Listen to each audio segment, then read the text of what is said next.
Ahora, los instrumentos de gestión ambiental en el marco de la ley del CEIA, ¿no? Básicamente, esta es una estructura, ¿no? De los componentes que tiene un instrumento de gestión ambiental, ¿no? Los cuales tienen un resumen ejecutivo y un plan de participación ciudadana, ¿no?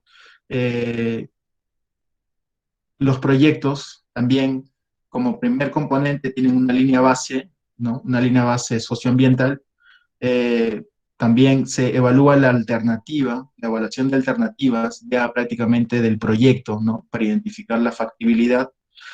Una vez identificada la alternativa de este proyecto que está fuera del proceso de la certificación ambiental, ¿no? Se elabora o se formula la descripción del proyecto, ¿no? La cual nace de la determinación de la alternativa para el proyecto, ¿no?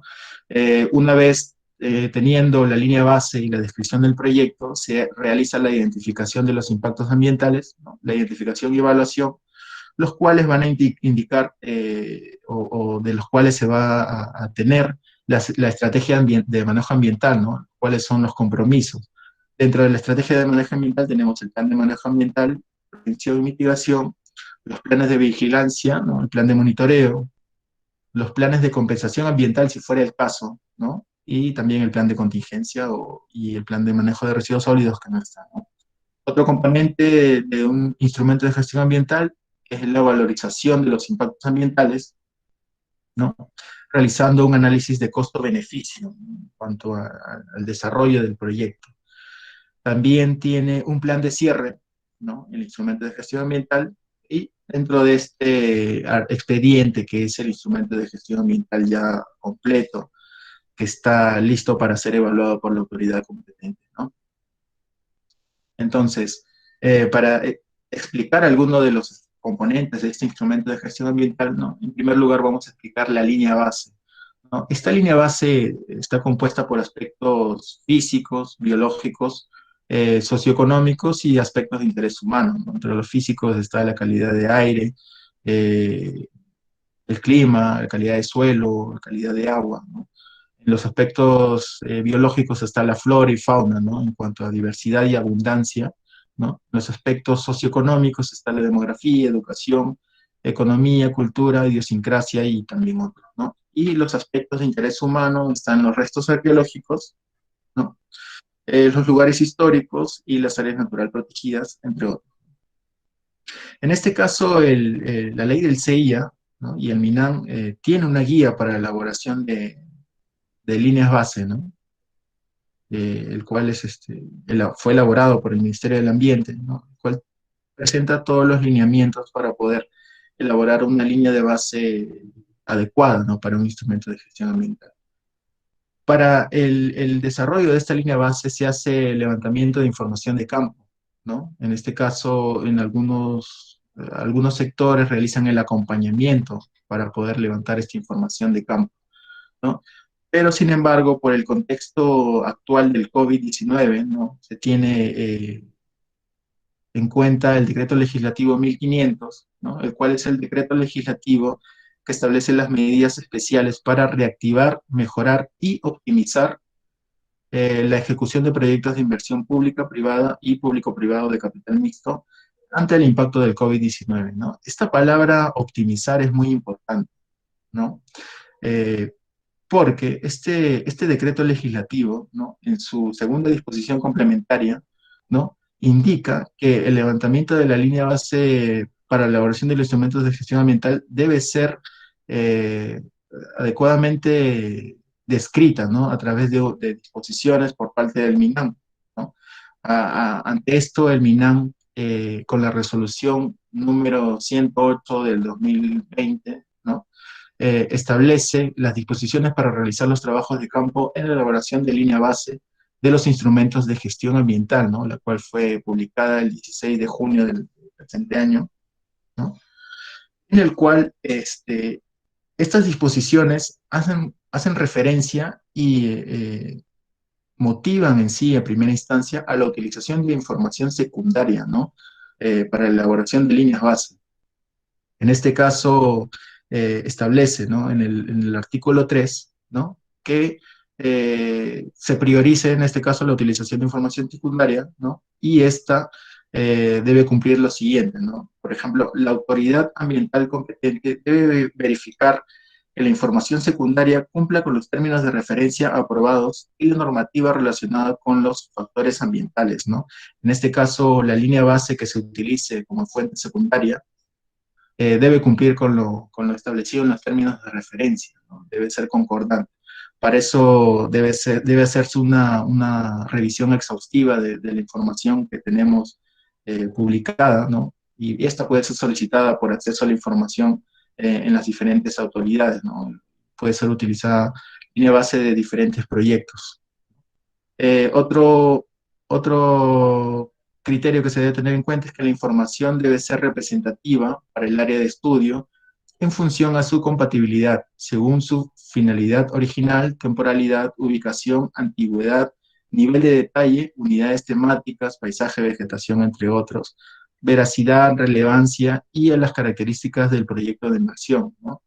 En este caso, establece la antigüedad, que no debe ser más de 5 años, ¿no? La ubicación, que debe estar dentro o cercana al área de influencia del proyecto, y la temporalidad, que es muy importante, ¿no? Esta información debe tenerse en la temporada seca y en la temporada húmeda, ¿no? Ya que eso es importante para poder establecer las condiciones de línea base, ¿no? También este artículo en el numeral 3.3, ¿no? Hace referencia a que la información secundaria debe ser histórica, sustentada, actualizada y confiable de fuentes verificadas, ¿no? Así como emitida por entidades públicas, privadas, cuyas fuentes oficiales pueden ser informes de monitoreo, ¿no? Informes de programas de monitoreo, de actividades que se encuentren en operación, ¿no? Informes de monitoreo de investigaciones, también investigaciones científicas, ¿no? De entidades no gubernamentales, ¿no? Por ejemplo, las tesis que pudieran haberse desarrollado en alguna zona, ¿no? Que tengan estos resultados que pueden ser utilizados, ¿no? Siempre y cuando cumplan las condiciones del artículo anterior, ¿no? Del numeral anterior, ¿no? También tener un inventario de base de datos de las actividades preexistentes, ¿no? En el área, a caracterizar tales como pasivos ambientales, sitios contaminados, entre otros, ¿no? Estas también son fuentes de información secundaria. En este caso, el numeral 3.4 indica que la autoridad competente debe verificar el cumplimiento de lo señalado en el presente artículo en el procedimiento de evaluación del instrumento de gestión ambiental, ¿no? En este caso, ya en el proceso de evaluación, la entidad competente debe identificar que se haya cumplido todo lo referente a este artículo 3, ¿no? Que certifica que la línea base cuenta con la calidad suficiente para poder dar un diagnóstico, ¿no? Del área de influencia. En este caso, el uso de línea base compartida ya estaba definido, ¿no? En el artículo 30 del Decreto Supremo 005 del 2016 de MINAM, ¿no? Que aprueba el reglamento del título 2 de la Ley 3032/7, que es la Ley de Promoción para las Inversiones y el Crecimiento Económico y el Desarrollo Sostenible, y además de otras medidas para optimizar y fortalecer la ley del CIA, ¿no? Ya indicaba que es viable utilizar información secundaria, ¿no? Para la elaboración de líneas bases. El caso indicaba que no debe ser menos, o la antigüedad no debe ser más de 5 años, ¿no? Que el área de levantamiento de línea base del proyecto coincida de manera íntegra o parcialmente con el área física del proyecto preexistente del cual se está utilizando la información, ¿no? Aplica también para modificaciones y gas complementarios al SEIA, ¿no? Por ejemplo, los ITS, ¿no? También pueden ser elaborados con información secundaria, ¿no? Y la autoridad competente podría requerir actualizar dicha información si fuera el caso, ¿no? Pero en este caso, el decreto legislativo 1500 y la resolución ministerial 108 del 2020, ¿no? Hacen referencia o enfatizan que debe priorizarse la utilización de fuentes secundarias de información para la elaboración de líneas bases, ¿no? Entonces, es lo que se está desarrollando en la actualidad, ¿no? Este decreto legislativo, además, da otras pautas también para los procesos de participación ciudadana, ¿no? Siempre que estos deben desarrollarse de manera virtual, si fuera posible, o en su defecto, con las medidas sanitarias correspondientes, ¿no? Por ejemplo, el distanciamiento social, ¿no?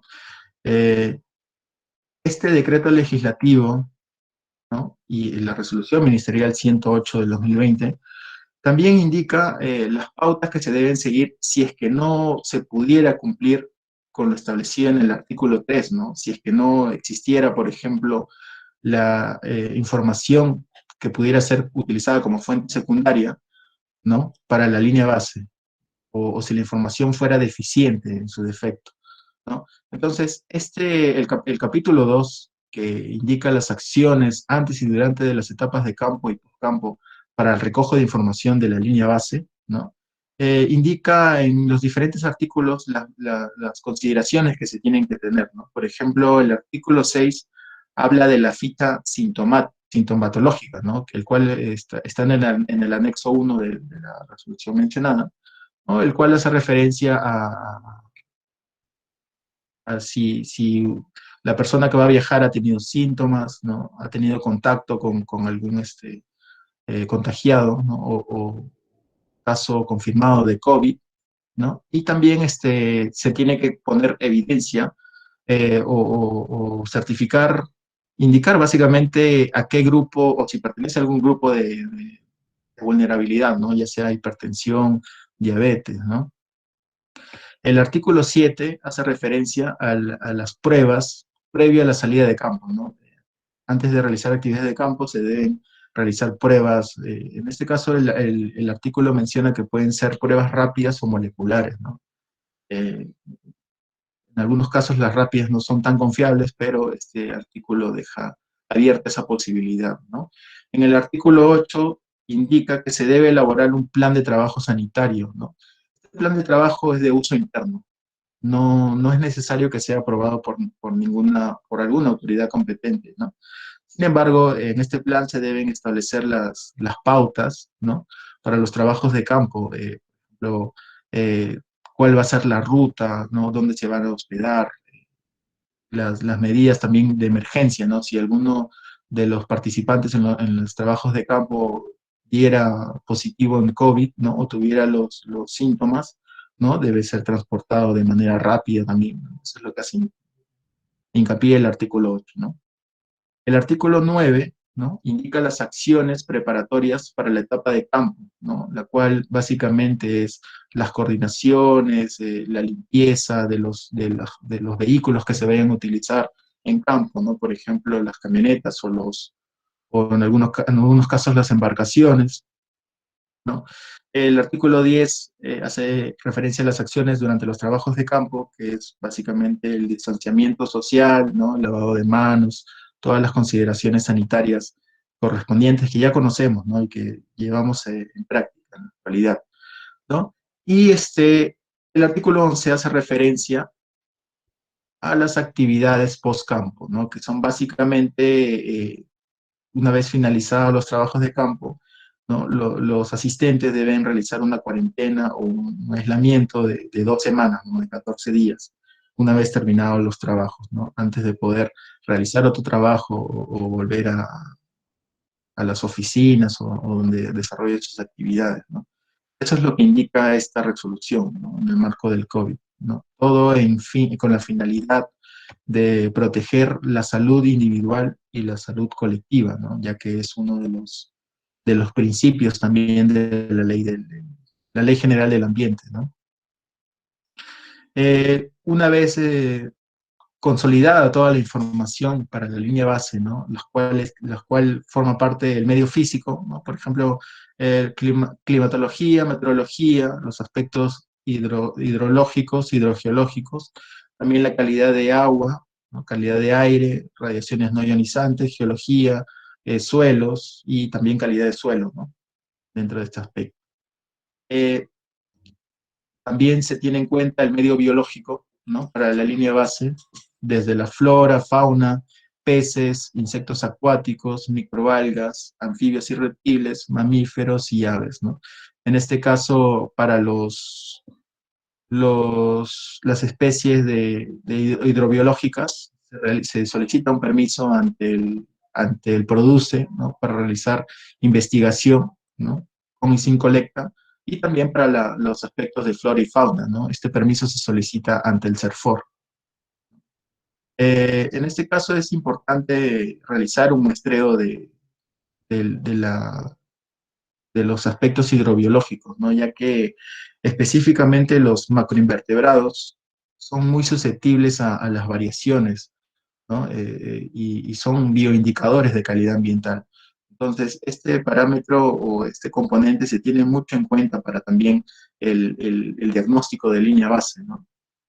Ya que permiten identificar cuánto es la variación o la incidencia entre temporadas, ¿no? Temporada seca o temporada húmeda de un proyecto, y también permite a través de los programas ya de monitoreo y de vigilancia, ¿no? Llevar un control de cómo se están realizando las medidas de manejo ambiental, ¿no? Si por ahí se está vertiendo algún efluente que altera a este grupo de-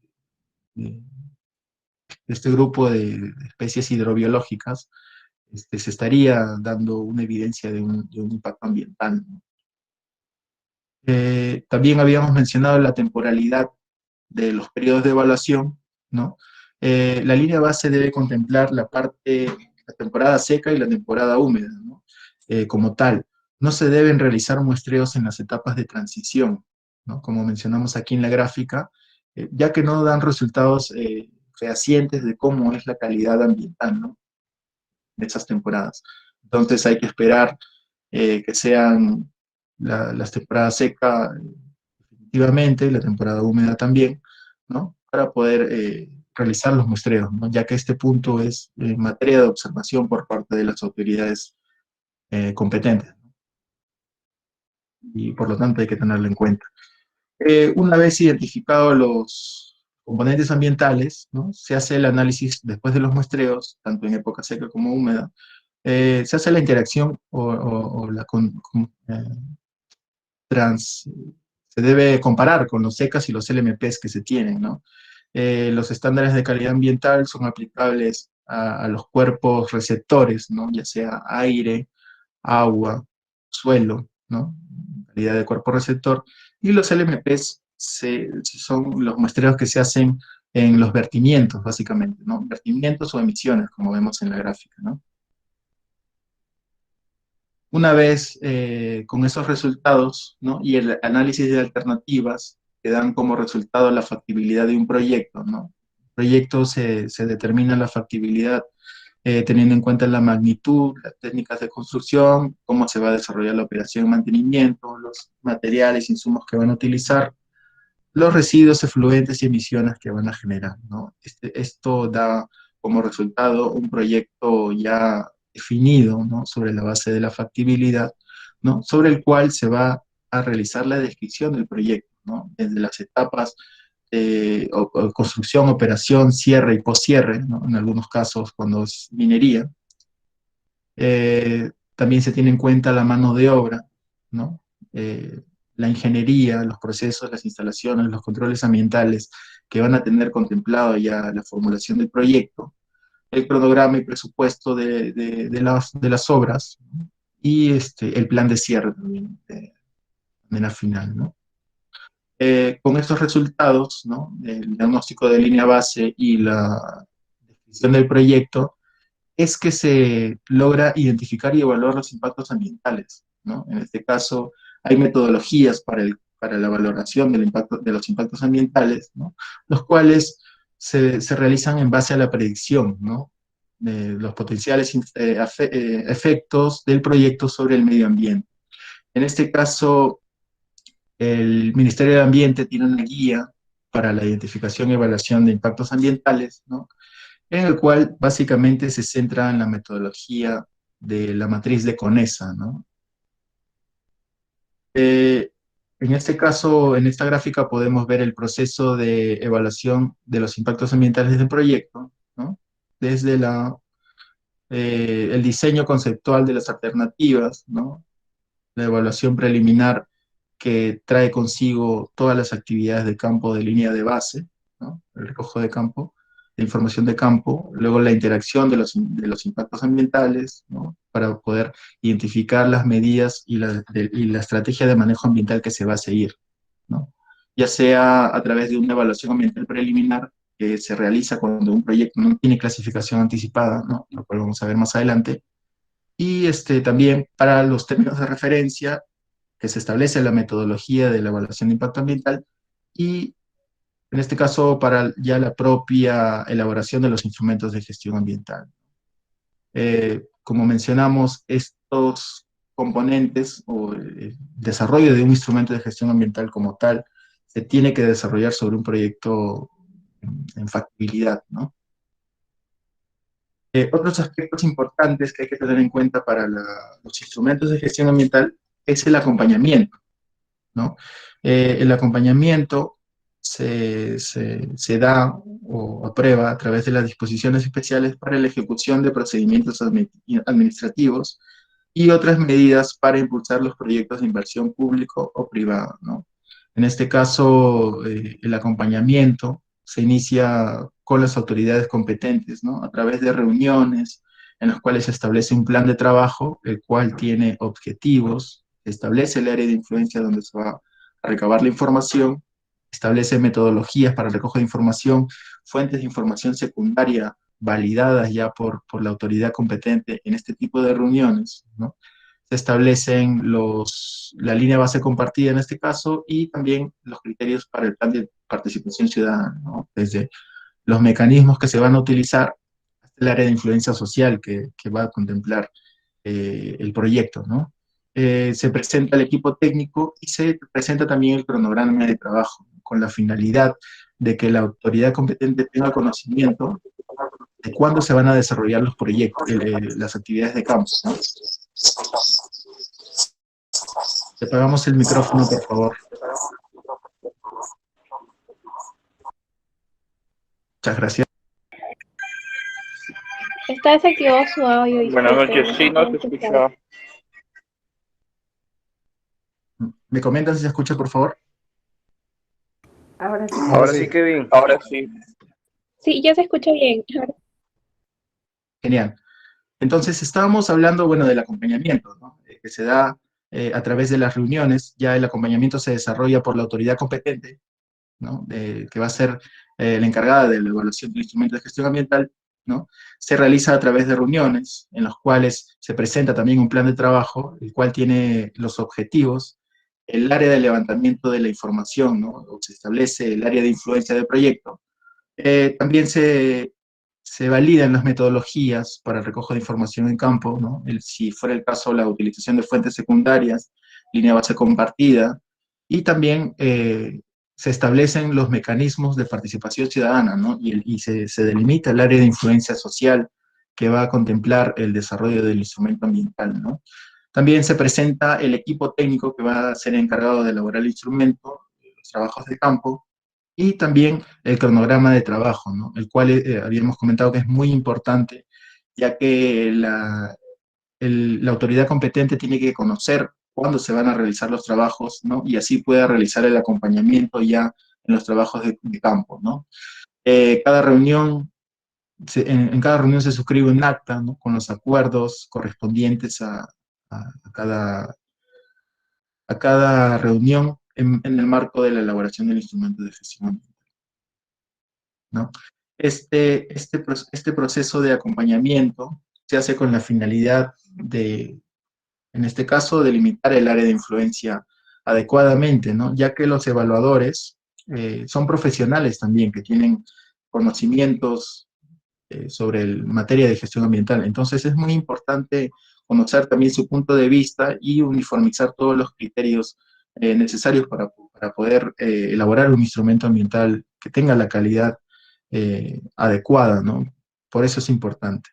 También reconocemos el área de influencia, ¿no? El cual ya el evaluador conoce dónde se va a desarrollar el proyecto. Se establecen los criterios o cuál va a ser la metodología más idónea para elaborar la valorización de los impactos ambientales, ¿no? Se realiza la identificación de actores claves, en este caso, para los procesos de participación ciudadana, ¿no? Con la finalidad de prevenir cualquier posible observación que de repente tenga contemplada la salida de campo, ¿no? Realizar nuevos trabajos de campo, ¿no? Los cuales alargan los procesos de evaluación en algunos casos, ¿no?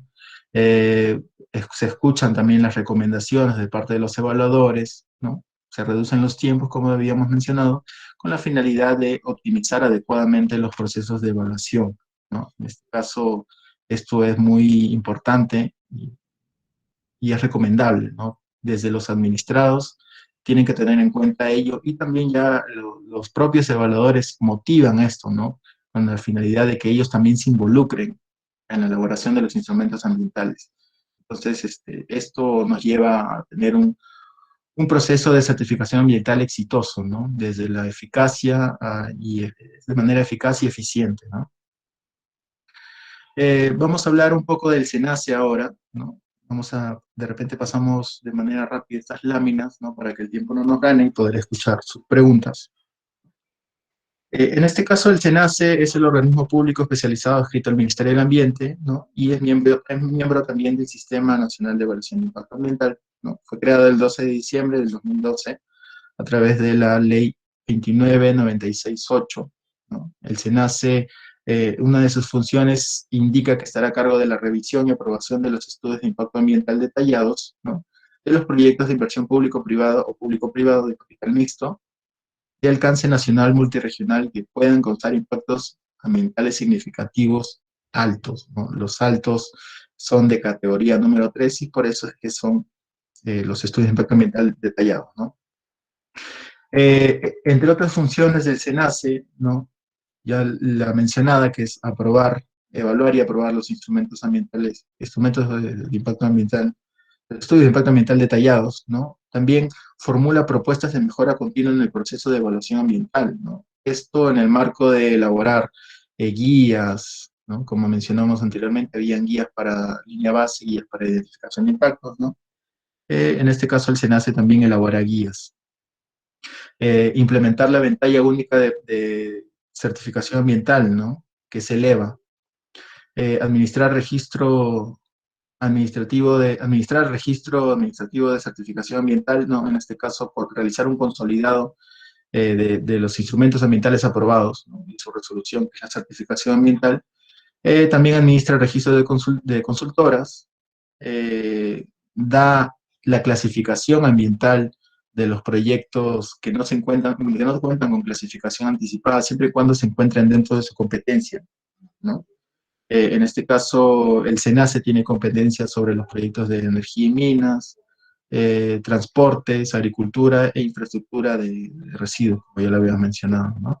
También solicita opiniones técnicas, ¿no? De carácter vinculante y no vinculante, absuelve consultas, ¿no? Con la finalidad de evaluar y aprobar, y también evalúa y aprueba la certificación ambiental global, ¿no? En el marco del integramiento.